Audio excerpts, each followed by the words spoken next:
m'appelle Candido Dagra, je suis docteur par l'Université de Louvain. Je suis professeur titulaire à l'Université de Porto. J'ai fondé et je dirige l'école de criminologie de la même université. J'étais membre de la commission nommée par le gouvernement pour la décriminalisation de la drogue.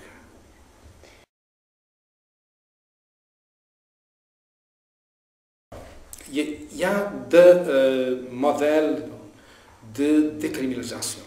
Il y a un premier modèle, c'est la décriminalisation par la loi, à travers la loi, et un deuxième modèle à travers des directives.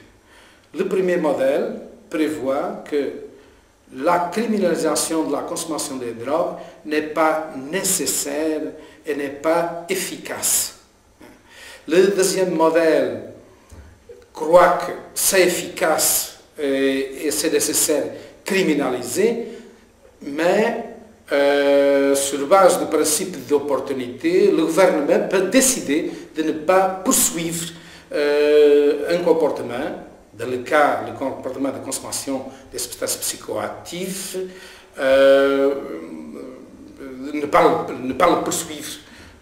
Bon, c'est ça. Mais le comportement reste typifié comme un illicite criminel. Alors, le Portugal a adopté le premier modèle, c'est-à-dire c'est la loi qui décriminalise la consommation des drogues et la détention pour usage des drogues.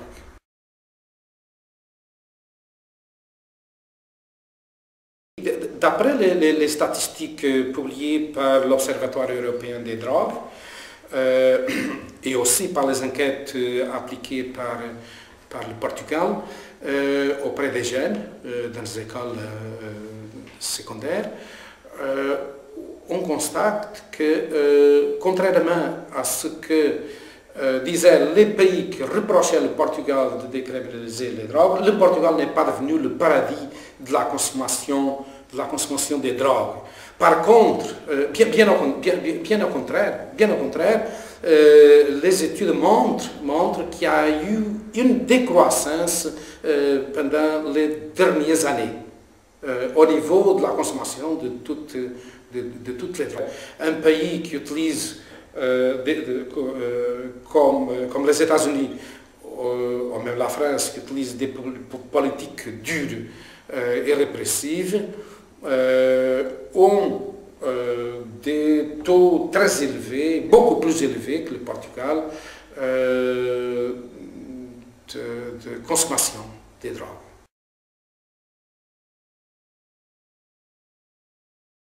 Le Portugal a adopté une politique socio-sanitaire, c'est-à-dire on insiste sur la prévention, sur la réduction des risques, réduction des dommages et réinsertion sociale des toxicomanes.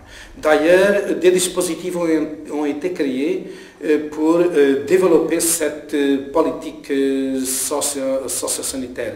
Les commissions de dissuasion de la consommation des drogues. C'est-à-dire, le Portugal n'a pas décriminalisé de manière irresponsable.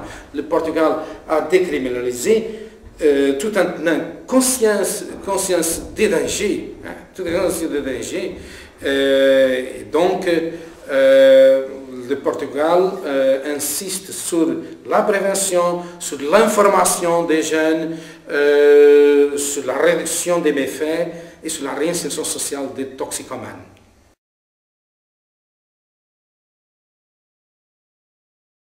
Jusqu'à la décriminalisation, c'était surtout l'État qui prenait en charge le traitement et la prévention de la toxicomanie. Après la décriminalisation, les agences locales, il y a beaucoup plus d'agences locales au niveau des mairies, au niveau des associations des citoyens, des associations de bienfaisance, il y a beaucoup d'institutions qui prennent en charge le problème de la toxicomanie. Donc la société civile est beaucoup plus impliquée et non seulement l'État. C'est-à-dire l'État et la société civile prennent en charge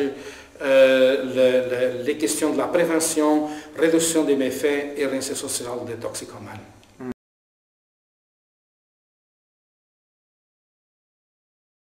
La réglementation des drogues par la loi, à travers la loi, a cette vertu qui consiste à bien départager, à bien séparer la morale du droit, notamment les droits fondamentaux, les droits humains.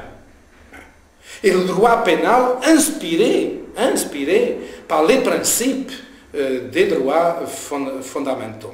C'est-à-dire, le pénal est appliqué comme ultima ratio et pas comme prima ratio, ultima ratio.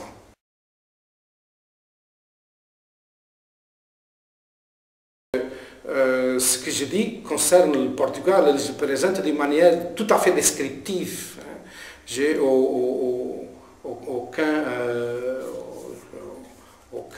projet d'exportation de la politique portugaise de décriminalisation. Je ne sais pas si la politique portugaise pourrait fonctionner dans d'autres pays. Ça, je ne suis pas sûr. Il y a des chercheurs américains qui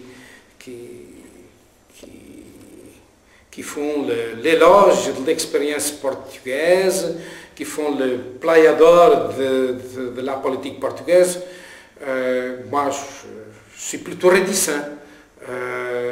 Ce qu'il faut faire, c'est peut-être créer un forum de discussion de différentes expériences. Ça, oui. Ça je suis pour cet exercice de mise en commun des différentes expériences, soit au niveau européen, soit au niveau d'autres pays en Amérique du Nord.